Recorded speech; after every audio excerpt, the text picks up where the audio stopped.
ಹೆಂಡತಿಯಾದವರು ಅವರ ಗಂಡನಿಗೆ daily torture ಕೊಡ್ತಾ ಇರ್ತಾರೆ. ನಿನ್ ಕೈಲಿ ಏನೂ ಮಾಡಕ್ಕಾಗಲ್ಲ, ನಿನ್ ಕೈಲಿ ಏನೂ ಮಾಡೋ ಯೋಗ್ಯತೆ ಇಲ್ಲ, ನಿನ್ ಜೊತೆ ನಾನು ಸುಖವಾಗಿಲ್ಲ, ನಿನ್ ಜೊತೆ ಸಂತೋಷವಾಗಿಲ್ಲ ಅಂತೇಳಿ ಅವ್ರ ಮನೆಯವ್ರು ನೋಡು, ಇವ್ರ ಮನೆಯವ್ರು ನೋಡು, ಅವ್ರ ತರ ನೀನಿಲ್ಲ ಯಾಕೆ ಅಂತೇಳಿ ಬೇರೆಯವರು ಕೂಡ ಕಂಪೇರ್ ಮಾಡ್ಕೊಂಡು ಅವ್ರ ಗಂಡನಿಗೆ ಬೈತಾ ಇರ್ತಾರೆ.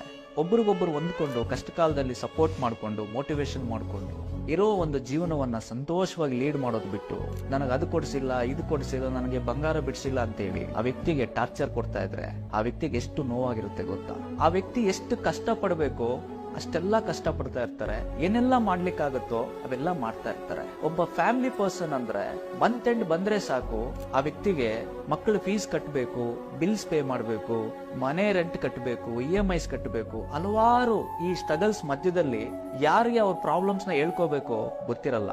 ಅಂತಹ ಪ್ರಾಬ್ಲಮ್ಸ್ ನ ಹೆಂಡತಿ ಆದವ್ರಿಗೆ ಹೇಳ್ಕೊಳ್ತಾರೆ. ಅದನ್ನ ಕೆಲವರು ನೆಗೆಟಿವ್ ಆಗಿ ರಿಸೀವ್ ಮಾಡ್ಕೊಂಡು ಅವ್ರಿಗೆ ಹಿಂಸೆ ಕೊಡುವಂತ ಪ್ರಯತ್ನ ಮಾಡ್ತಾ ಇರ್ತಾರೆ, ಟಾರ್ಚರ್ ಕೂಡ ಕೊಡ್ತಾ ಇರ್ತಾರೆ. ಸೊ ದಯವಿಟ್ಟು ಆತರ ಮಾಡ್ಲಿಕ್ಕೆ ಹೋಗ್ಬೇಡಿ, ಆ ವ್ಯಕ್ತಿನ ಕಳ್ಕೊಳಕ್ ಹೋಗ್ಬೇಡಿ. Please respect your husband. ಕೆಲವರು ಅವರ ಗಂಡನನ್ನ ಗುಲಾಮನನ್ನಾಗಿ ಮಾಡಿಕೊಂಡು ಅವರಿಗೆ ಯಜಮಾನಿ ಆಗ್ಲಿಕ್ಕೆ ನೋಡಿದ್ರೆ, ಬುದ್ಧಿವಂತರು ಅವರ ಗಂಡನನ್ನ ರಾಜನ ರೀತಿಯಲ್ಲಿ ನೋಡಿ ಅವರಿಗೆ ರಾಣಿಯಾಗಿರ್ತಾರೆ.